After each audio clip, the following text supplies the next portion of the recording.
बिहार में राष्ट्रीय लोक जनशक्ति पार्टी की मौजूदा स्थिति ठीक नहीं है। ये लगातार आपके जहन में सवाल खड़े हो रहे होंगे। अब देखिए, पशुपति पारस ने कल एक बड़ी घोषणा कर दी है। कल पशुपति पारस ने बैठक की और बैठक के दौरान उन्होंने साफ तौर पे कहा कि अब गांव-गांव घूमेंगे और 243 विधानसभा सीटों पर चुनाव लड़ेंगे। देखिए, कहीं ना कहीं पशुपति पारस के इस बयान के बाद बिहार के मौजूदा राजनीति की स्थिति जो है वो बदलने वाली है। एनडीए की खास कर अगर बात करें तो अभी तक तो फिलहाल पशुपति पारस के लिए कहा जाता है कि वो एनडीए में ही है, लेकिन न वो उनके एक विधायक है न उनके एक भी सांसद है। 2021 में आपने तस्वीर देखी कि पशुपति पारस को मंत्रिमंडल में, जो केंद्रीय मंत्रिमंडल है उसमें उनको जगह भी दी गई, लेकिन अब जो है उनको जो है जगह नहीं दिया गया। उसके बाद कहीं ना कहीं चिराग पासवान लोजपा रामविलास के 5 सांसद बने और उसके बाद कहीं ना कहीं चिराग पासवान की पार्टी ने जो है उन्होंने 100% स्ट्राइक लाकर माफ कीजिएगा लोजपा रामविलास के 5 सांसद बने और 100% स्ट्राइक लाकर जीत हासिल की। और उसके बाद से चिराग पासवान की मौजूदा स्थिति सभी लोग देख रहे हैं। वही अगर बात की जाए राष्ट्रीय लोक जनशक्ति पार्टी आरएलजेपी के अध्यक्ष जो है पशुपति कुमार पारस आगामी विधानसभा चुनाव की तैयारी में देखिए बिहार के गाँव-गाँव का दौरा करेंगे। उन्होंने साफ तौर पर कह दिया है और पार्टी को मजबूत करने और चुनावी रणनीति बनाने के लिए मंगलवार को उन्होंने देखिए पटना में आरएलजेपी के एक महत्वपूर्ण बैठक बुलाई। वहीं बैठक में पार्टी नेताओं ने सभी 243 विधानसभा सीटों पर चुनाव लड़ने का संकल्प लिया। वहीं बैठक में पशुपति कुमार पारस ने कहा कि आज की बैठक पार्टी के भविष्य की रणनीति और संगठन को मजबूत बनाने के लिए बुलाई गई है। हमारी पार्टी राज्य के सभी 243 सीटों पर संगठन को मजबूत करने की तैयारी कर रही है। वहीं राष्ट्रीय लोक जनशक्ति पार्टी राज्य में हर राजनीतिक स्थिति और चुनौती का डटकर सामना करेगी। और इस बैठक में पार्टी के राष्ट्रीय संसदीय बोर्ड के अध्यक्ष और पूर्व सांसद सूरजभान सिंह, प्रदेश अध्यक्ष और पूर्व सांसद प्रिंस राज, राष्ट्रीय महासचिव और पूर्व सांसद चंदन सिंह समेत कई नेता देखिए मौजूद थे। और पारस के करीबी सूत्रों का कहना है कि वह एनडीए से अलग नए समीकरण पर विचार कर रहे हैं।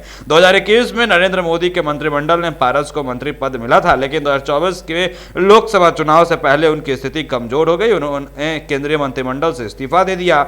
उनके समर्थक को उम्मीद थी कि वह राष्ट्रीय लोक जनशक्ति पार्टी के चुनाव चिन्ह पर चुनाव लड़ेंगे, लेकिन बीजेपी से समझौता होने के बाद उन्होंने चुनाव से अलग रहने का फैसला किया। दूसरी तरफ चिराग पासवान की पार्टी यानी कि लोजपा रामविलास ने पिछले चुनाव में सभी 5 सीटों पर जीत हासिल की थी। चिराग शुरू में केंद्र में सरकार के फैसलों की आलोचना कर रहे थे, लेकिन अमित शाह से मुलाकात के बाद उनके तेवर नरम पड़ गए। उन्होंने राजग के साथ यानी एनडीए के साथ अपने अटूट संबंध की बात कही और मुख्यमंत्री नीतीश कुमार की तारीफ भी की।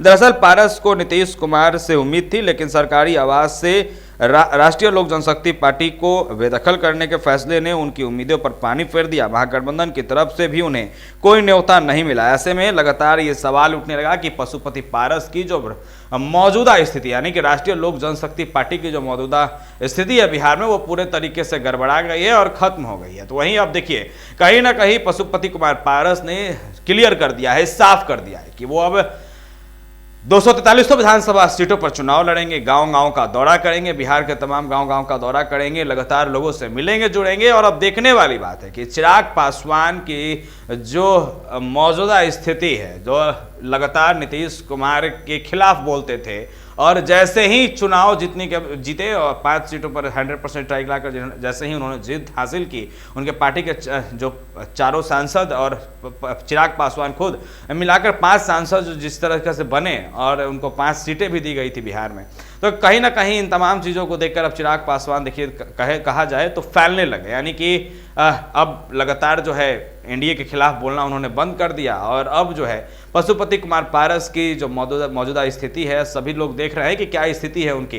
पूरे तरीके से उनको जो है बेदखल कर दिया गया, कार्यालय भी छीन लिया गया। नीतीश कुमार से काफ़ी उम्मीद लगाकर बैठे थे पशुपति पारस, लेकिन अब उनके जो उम्मीद लगाकर बैठे थे, उम्मीद पर कहीं ना कहीं नीतीश कुमार ने भी पानी फेर दिया। और उनकी जो कार्यालय थी, जो रामविलास पासवान जहां बैठा करते थे, वो कार्यालय भी कहीं ना कहीं उनसे छीन ली गई। और अब उनको सीट भी जो है आगामी जो 2024 का लोकसभा चुनाव हुआ उसमें कहीं ना कहीं उनको एक भी सीट भी नहीं दी गई। वहीं अगर बात की जाए 2025 विधानसभा चुनाव की, तो 2025 में कहीं ना कहीं देखिए राष्ट्रीय लोक जनशक्ति पार्टी ने अब जो है मन बना लिया है और ये उन्होंने सोच लिया है कि अब 243 विधानसभा सीटों पर चुनाव लड़ेंगे। और साफ तौर पर कल जो जैसे उन्होंने बैठक की, उन्होंने प्रेस कॉन्फ्रेंस भी किया और उस दौरान उन्होंने मीडिया से संबोधित करते हुए सभी चीज़ों को उन्होंने रखा, सभी कुछ क्लियर उन्होंने किया। और वहीं अब सूत्र भी बता रहे हैं कि पशुपति कुमार पारस जो है वो पूरे तरीके से अब एनडीए से अलग है और एनडीए से अलग रहकर जो है चुनाव लड़ेंगे।